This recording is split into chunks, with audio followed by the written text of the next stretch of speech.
Köszöntelek! Hogy érzed magad? Jó. Izgulsz? Igen. Jó, nagyon helyes, mert ott is izgulni fogsz a versenyen, úgyhogy gyakoroljuk azt, hogy kezeljük ezt a szituációt.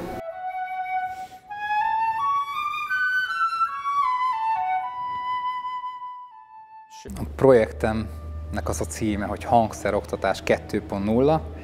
Nagyon fontos, hogy nem zeneoktatás, hanem kimondottan a hangszeroktatással foglalkozom ebben a projektben. Az a kérdésem, hogy mire jó a verseny.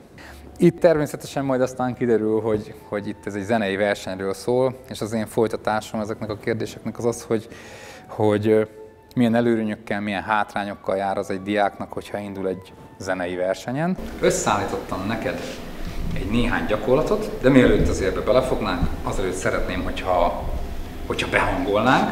Most egyelőre maradjon alaphelyzetben a fuvola, és akkor figyeld a mutatót, ára fogunk hangolni, egy vonalas ára először. Látod, hogy magas, mert itt a kereszt irányában mutatja. Ez most már alacsony, hallhatóan alacsony, de nem baj, nagyon jó, még egyszer. Nagyon jó, próbáld meg a zöld, amikor zöld, abban az állapotban próbáld meg megtartani. Szuper, egy oktával föntebb.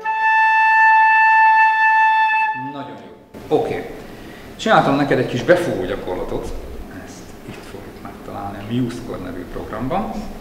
Föltöltöttem neked. Ez most egy D-dúros befúvó gyakorlat lesz, illetve egy D alaphanggal fogunk átfúvó gyakorlatokat végezni. Ezt kell majd végigfújni lassan. Jó? Szépen lassan, nyugodtan, nagy levegő, megtartod és egyenesen, vibrátó nélkül fújod. Játsz szépen sorban hangokat. Támasz!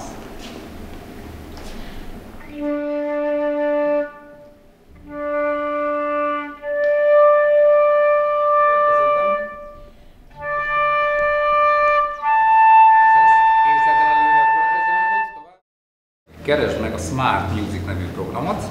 Ezekből a skálákból fogunk választani, hogy most D-dur volt az előző, akkor most legyen egy H-moll. Így van. Nézd meg először, ez most milyen hangnemben van? Légy szíves, akkor állítsd át H-mollra. És akkor most játsszuk el egyenlőre kíséret nélkül. Nézzük meg, ellenőrizzük le a hangot, lassan. Mehet.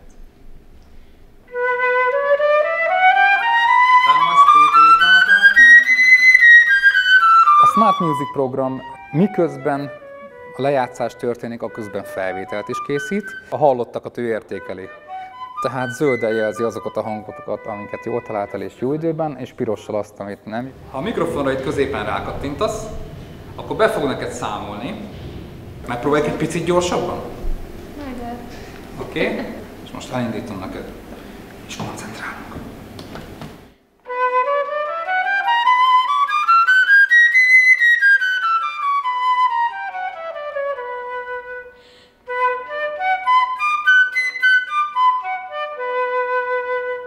Most szeretném, hogyha visszahallgatnánk.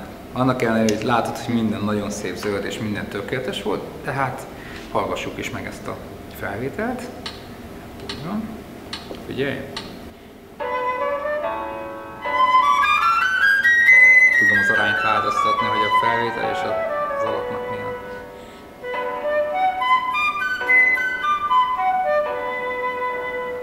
Oké. Nagyon jótékonyan a gép 100%-osnak értékelt ezt a felvételt. Én 98-ra. Igen. Na ugye, hogy milyen az, amikor visszahallgatjuk, akkor derül ki igazából, hogy tényleg mennyire volt tökéletes az, amit csináltunk. Lehet, hogy csak egy metronómra van szükség, ahhoz nem kell ezt a táblagépet elővenni, nem kell hozzá állvány, előveszem a mobiltelefonomat, most már azt elértem minden növendékemnél, hogy a hangológép és a metronóm rajta van, úgyhogy előveszi az órán, bekapcsolod, tessék, indítsd el, kirakjuk, és akkor lehet, hogy csak egy mobiltelefonra van szükségem. Lehet, hogy egy táblagéphez. Ha hazamegyek, otthon elkezdem a Smart Musicot, akkor azt a PC-n vagy a laptopomon kezdem el használni. És mindig azt használjuk, ami a helyzetnek és a lehetőségnek a lehető legmegfelelőbb. Szeretném, hogy megmutatnád a gyakorlási napot, a SoundCloud-os felvételt. Telefonon veszem fel a órára használatos anyagokat, és tehát ugyanúgy rá van telepítve a telefonomra ez a SoundCloud.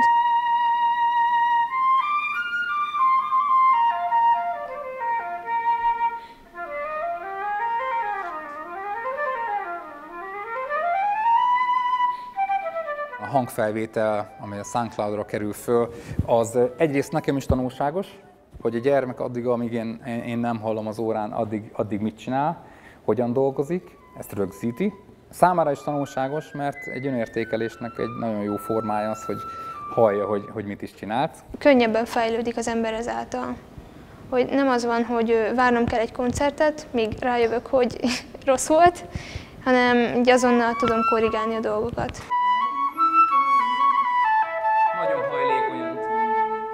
Egy hangfelvételt azt sokra szoktam, például koncertet vettem föl már vele, tehát a kóta szerkesztő programokat, azokat otthon is szoktam használni, zongora szerkesztő, vagy hogyha valamit át kell írnom, akkor én transzponálni azonnal tud, és akkor könnyebben meg lehet oldani, mintha átírogatnám kézzel.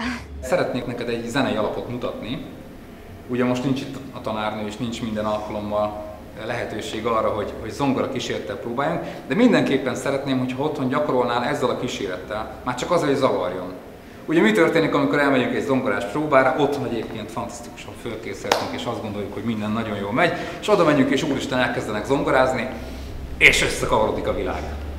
Persze nem mindenkinek fordul ez elő, de azért azt látom, hogy azért mégiscsak megzavarja az embert. Tehát ez az eszköz, illetve ez a program és az ebben lévő zenei alap talán segít abban, hogy ez a zavaró tényező már otthon is kipróbálható legyen. Most szeretném, hogyha elfordítanád a táblagépet, átváltanál a Smart Music programra. Én csak le is töltöttem neked a Concertina Opus 107, az Open-nel megnyitod. Ez be fog tölteni neked egy zenei alapot, ugye megjelenik a mikrofon. Be tudod állítani azt, hogy melyik ütemnél akarod kezdeni a gyakorlást, be tudod állítani azt, hogy melyik ütemnél akarod abba hagyni. Tehát nyilván nem muszáj végigjátszani. Természetesen bármikor, bármelyik pillanatban megállítható. Így van. Látod, van egy metronóm, tudjuk változtatni a tempóját is. Ez csak egyféleképpen fog kiderülni, hogy ez a tempó nekünk tetszik, hogyha elindítjuk a mikrofonikonnal, légy szíves, most akkor kattintsál a mikrofonikonra, és nézzük, hogy milyen gyári tempóban rögzítették ezt a...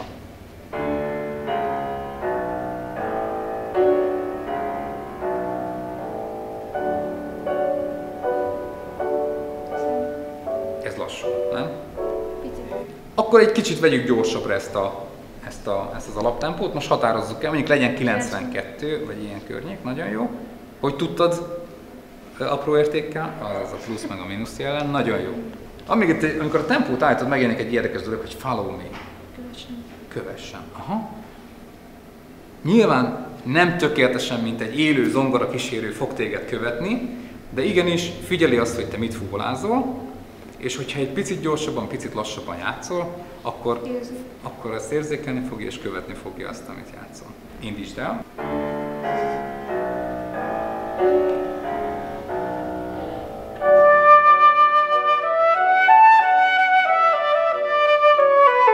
Szuper, oké. Mennyi volt ez a tempó, emlékszel? 92. 92, akkor azt most jegyezzük meg, és akkor ezt most ebben a tempóban kérlek szépen otthon gyakorold. Semmiképpen nem pótolja ez a tanárt, a zongorakísérőt, nem pótolja az órai munkát. Ez egy nagyon jó segédeszköz lehet, ami számomra egyik legfontosabb ezekből az innovatív technológiákból talán az a motiváció, amire én ezt szeretném használni. Gyere, föntebb a fuvolát, ugye ez elugos. Szuper! Bár közelít, de még nem teljesen tökéletes. Ha még hozzáveszünk az izgulást, akkor sajnos ez még rosszabbodhat. Tehát nagyon fontos az, hogy amit szoktunk mondani, nem 100%, 120%, abból le lehet romlani 100-ra, és akkor még mindig a tökéletesnél vagyunk. A végső cél az, mint ahogy ennek az egész zenélésnek az a célja, hogy kiállunk 1, 2, 5, 15, 100 000 ember elé, és az, amit megcsináltunk véres verítékkel, azt ott előadjuk. Ez egy nagyon nehéz feladat. Nem csak arról szól, hogy technikailag fölkészítjük a gyereket arra, hogy kell fuvolázni, hanem van ennek egy olyan lelki oldala, és érzelmi oldala, hogy ki kell állni emberek elé, de hogy ott a versenyen mi fog történni és hogy fogunk játszani, az ott fog eldőlni.